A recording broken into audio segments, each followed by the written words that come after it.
Karen threw boiling coffee in my sister's face. Not knowing the two men at her table were undercover detectives. It happened in less than 5 seconds. Screaming. Gasps. A chair crashed to the ground. My sister's hands flew to her face, scalding coffee dripping through her fingers. Skin burning. Eyes shut.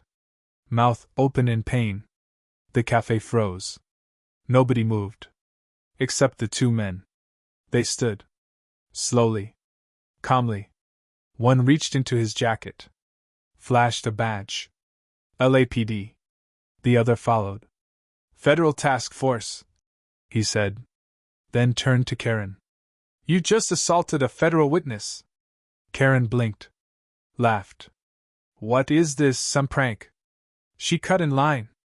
She deserved it. She didn't get it. Not yet. Not until my sister looked up. Red skin. Blistered cheek. And the tiniest nod, like she was telling the detectives, yes. It's her. That's when it changed. In an instant, Karen wasn't the one yelling anymore. She was the one being read her rights. But rewind. Before the sirens. Before the cuffs. Before the headlines. Let's go back to how this started. To the morning it all began. When my sister, Emily, made the decision to do something brave. And Karen? Karen made the mistake of thinking she could throw her weight around one more time. In the wrong place. To the wrong woman. At the worst possible moment. It was a Tuesday morning. Not too hot, not too cold. The kind of day where the sky feels wide, and the world seems quiet for a moment. Emily had always loved mornings like that. She was early to the café, as usual. She always picked the same corner seat, next to the big window, under the humming ceiling fan. Book in one hand, chai latte in the other. That was her ritual. But this morning was different. She didn't come to read. She came to meet two men. Detectives. They'd been assigned to her after she agreed to testify. Emily had never wanted any of this. She wasn't some crusader or whistleblower. Just a waitress who overheard the wrong conversation at the wrong time, and did the right thing anyway. It happened 3 months earlier. She was closing the bar alone when two regulars stayed late, laughing, drinking, talking way too loud. She didn't mean to listen. But when one of them said something about clearing evidence before the feds check the docs, she froze. Then another voice. Relax. The judge is in our pocket. Nothing gets through unless we let it. Emily didn't know what it meant. Not exactly. But she wrote it down. Names. Details. Phrases. Something in her gut told her it mattered. She handed the note to her manager. He passed it on to a friend in law enforcement. 2 weeks later, the FBI knocked on her door. That's how she got involved. That's why she needed protection. That's why she was at the cafe that morning, meeting the two detectives who'd been assigned to her safety. Their names were Harris and Diaz. They didn't say much, didn't smile often, but they made her feel safe. Diaz had a soft spot for pastries. Harris always carried a tiny notebook, writing things no one else could see. They weren't just guards. They were watching, listening, protecting. And Emily? She was just trying to stay calm. The trial was in 2 weeks. She was nervous, scared. But she'd made up her mind. Her family didn't know. She didn't want to worry them. Only a few close friends knew she was connected to the case that had made the local news. So when Karen walked into that cafe, storming through the front door like she owned the place, Emily didn't think much of it. At first. Karen was loud. Wearing heels too tall for the tiled floor. A red blazer that looked expensive, and sunglasses that screamed attitude. She ordered something complicated, something she had to repeat twice. Then she stood too close to people in line. Rolled her eyes at the barista. Tapped her foot like the world owed her its time. Emily kept her head down. Until Karen spotted her. Or rather, spotted the seat she was in. The cafe was full. Every table taken. But Emily's had 2 open chairs. The ones across from her, where the detectives were seated. Karen didn't ask. She just walked over and said, "Move. I'm sitting here." Emily looked up, confused. "Sorry, I'm waiting for someone." Karen sneered. "I don't care. You're one person. That table's for 3. Move." Diaz raised an eyebrow. Harris didn't react. Emily tried to stay polite. "I'll be done in just a minute," she said, soft but steady. Wrong answer. Karen's face twisted. Her voice sharpened. And that was the moment, the one where everything tilted just slightly. She didn't know who Emily was. Didn't care. Didn't see the detectives as anything more than 2 quiet men with black coffee and no opinions. She just saw what she always saw. Someone she could control. What she didn't see was what came next. Karen didn't like being told no. Especially not by someone like Emily, quiet, polite, in her eyes, disposable. She tilted her head, took a deep breath, then dropped her purse on the table with a loud thud, knocking over Emily's cup. "I said move," Karen repeated, louder this time. The room turned. Diaz shifted in his seat, subtle but alert. Harris stayed still, watching through lowered lids. Emily swallowed hard, trying to stay calm. "This table's taken. Please." But Karen had already reached for her coffee. It was fresh. Still steaming. A dark roast triple shot with almond milk and something sweet. She didn't sip it. She weaponized it. In one fast, jerking motion, she flung the lid off and threw the entire cup across the table. Hot liquid flew. Emily's scream cut through the cafe like a fire alarm. She fell back in her chair, clutching her face, her blouse soaked, skin already turning pink from the burn. Gasps filled the room. A chair scraped. Someone dropped their phone. "Karen?" She didn't blink. She took a step back, crossed her arms, and said with a cold, satisfied smirk, "That's what happens when you act entitled." Diaz was on his feet before she finished the sentence. "Ma'am, step back right now." Karen laughed again. "Oh, please. Who do you think you are?" She didn't notice Harris had moved, too. Didn't notice the other cafe patrons pulling out their phones, recording everything. She was too busy doubling down. "I'm sick of people like her. Thinking they can hog space, act like the world revolves around them. I don't care if she's crying. She deserved it." Emily was trembling. The burns weren't deep, but they were real. Her breath was short. Her hands were shaking. And Karen?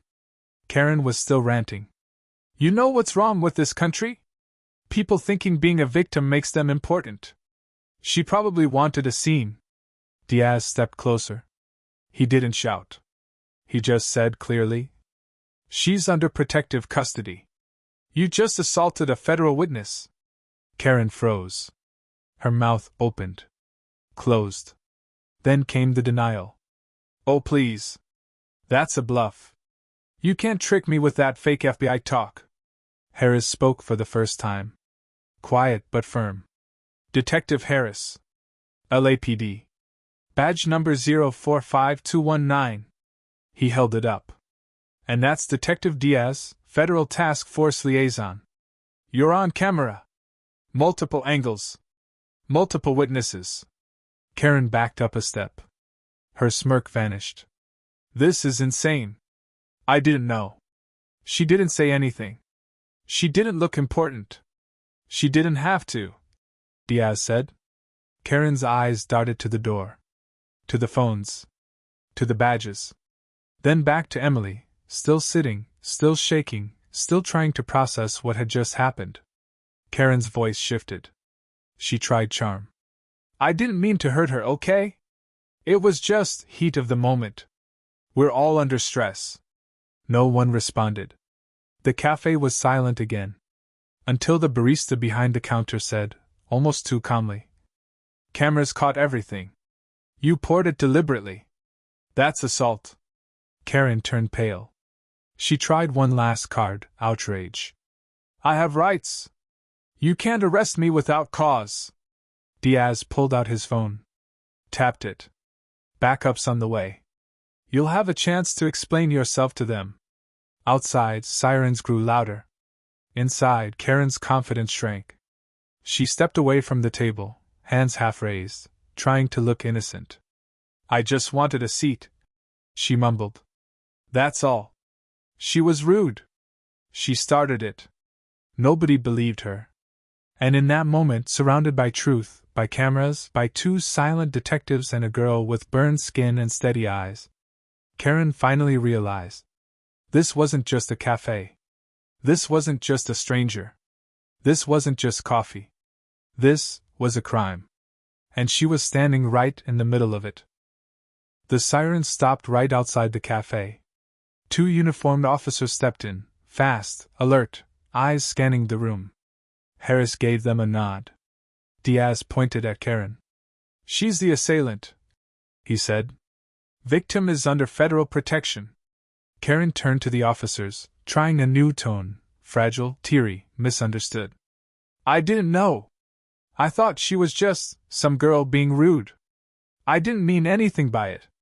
But nobody was listening to her anymore. They were listening to Emily. Because when one of the officers gently asked if she needed medical assistance, Emily sat up straighter. And what she said changed everything. I'm okay, she whispered. It didn't hit my eyes. Just the cheek. Her voice was calm. Controlled.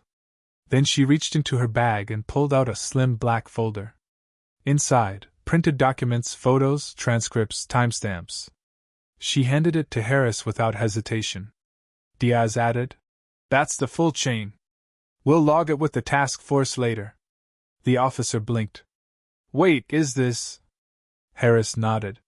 She's the witness in the Eastwell case. The officer's eyes widened. Everyone in the cafe knew that name. The Eastwell case had been on the news for weeks. Illegal shipments. Bribed officials. A web of corruption tied to developers, judges, even city council members. No one could get a real witness to talk. Until Emily. She hadn't just overheard a shady bar conversation. She'd seen faces. Read texts. Saved receipts. Memorized dates. And she turned it all in. That folder in her hand? It wasn't just evidence. It was the reason several powerful men hadn't slept peacefully in months. Karen looked like she'd been punched in the chest. That's not possible, she whispered. She was just sitting there. Like some regular nobody. Harris turned toward her, tone sharper now. That nobody is the reason half a dozen city officials are sweating in courtrooms this week. Karen's jaw dropped. Emily didn't say anything.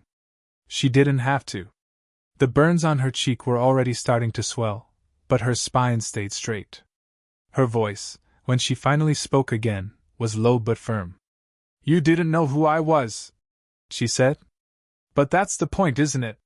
You treat everyone like they're beneath you, until one day, you pick the wrong target.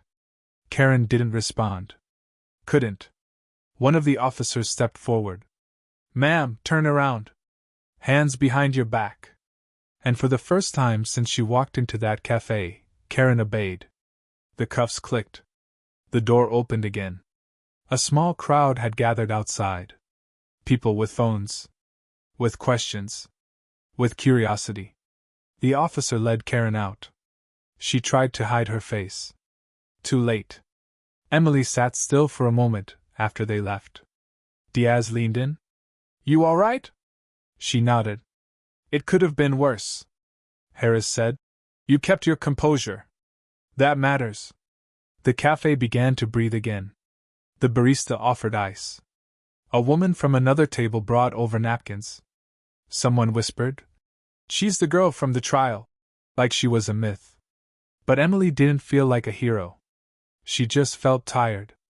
Still, as she looked around, at the people who stayed, the people who helped, the strangers who suddenly saw her differently, she realized something. Doing the right thing isn't always loud. Sometimes it's quiet. Painful. Personal. But in that cafe, with her cheeks still stinging and coffee on the floor, justice had shifted. Just a little. And it had shifted her way. Karen's mugshot made the evening news. Not just local. Statewide.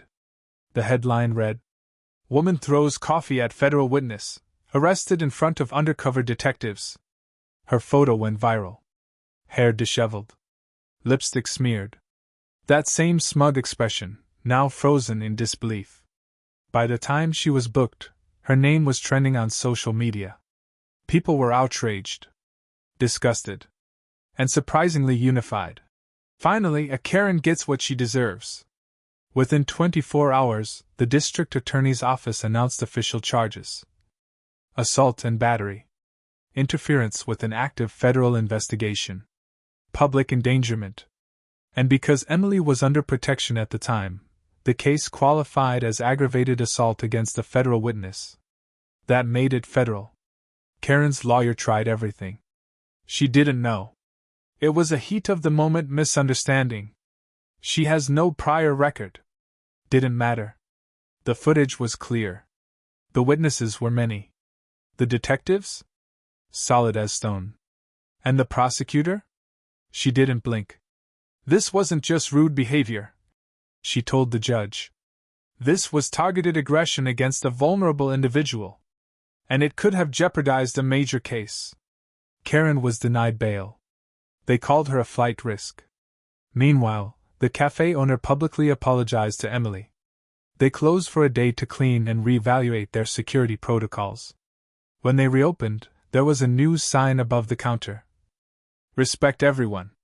You never know who's sitting next to you. Emily didn't return to that cafe.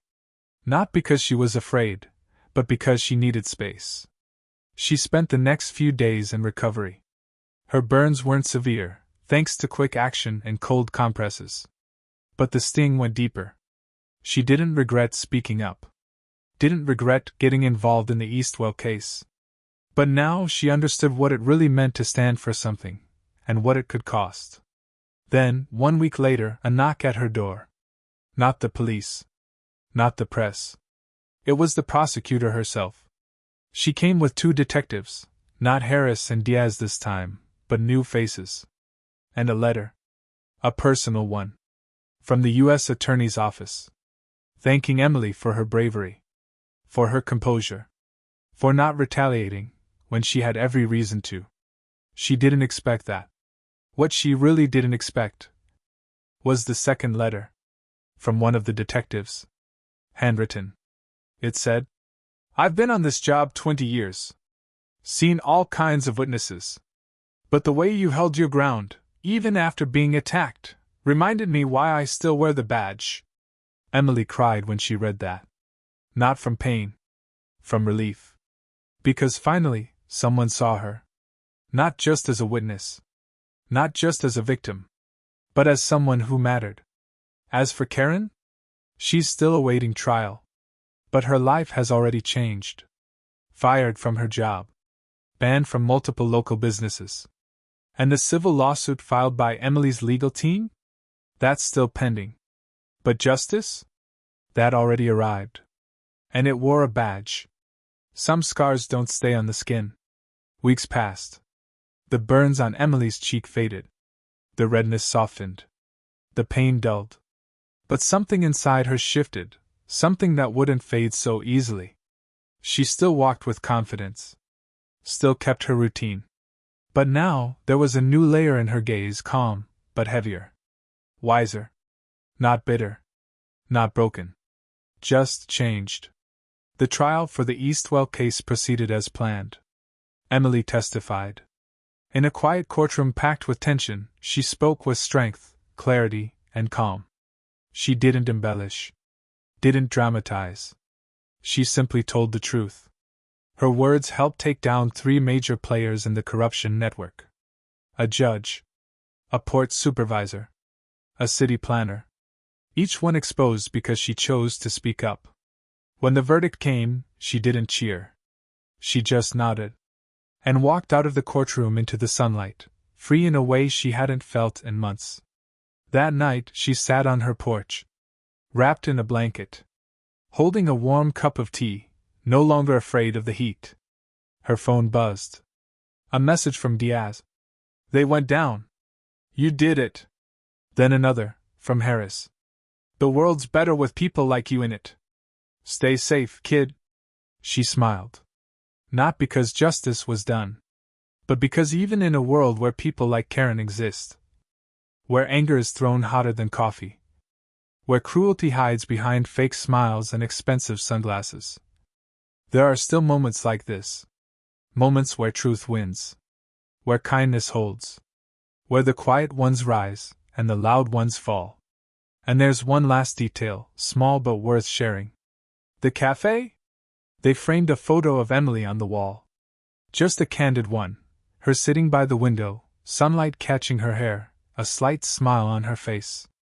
Below it, a plaque that reads, "Courage is quiet, but it changes everything."